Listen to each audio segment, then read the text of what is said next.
உலகத்தில் எவ்வளவோ அதிசயங்கள் இருக்கலாம். ஆனால் நம்ம மதுரை மீனாட்சி அம்மன் கோவில் முன்னாடி எல்லாமே சும்மா தான். ஆன்மீகம், கலை, சயின்ஸ்னு எல்லாத்துலேயும் கெத்து காட்டுற நம்ம மீனாட்சி அம்மன் கோவிலை பற்றி பல பேருக்கு தெரியாத 5 இன்ட்ரெஸ்டிங்கான விஷயங்களை தான் இன்னைக்கு நம்ம பார்க்க போகிறோம். நம்பர் 1, இந்த கோவிலோட ஸ்ட்ரக்சர். நீங்கள் எப்போவாச்சும் கூகுள் மேப்பில் மதுரையை ஜூம் பண்ணி பார்த்துருக்கீங்களா?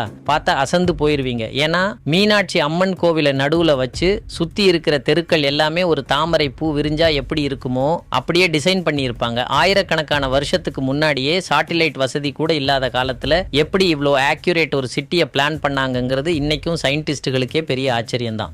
இரண்டாவது விஷயம், மியூசிக் வரும் தூண்கள். பொதுவாக கல்லை தட்டினா டக் டக்னு தானே சத்தம் வரும். ஆனா இங்க இருக்கிற சில தூண்களை நீங்க தட்டினா அதுல இருந்து சரிகமபதனின்னு 7 ஸ்வரங்களும் கேட்கும். எந்த எலக்ட்ரானிக்ஸ் கருவிகளும் இல்லாத காலத்துல வெறும் ஊழியையும் சுத்தியலையும் வச்சு கல்லுக்குள்ள இசையை எப்படி ஒளிச்சு வச்சாங்கன்னு நினைச்சாலே பிரமிப்பா இருக்குல்ல.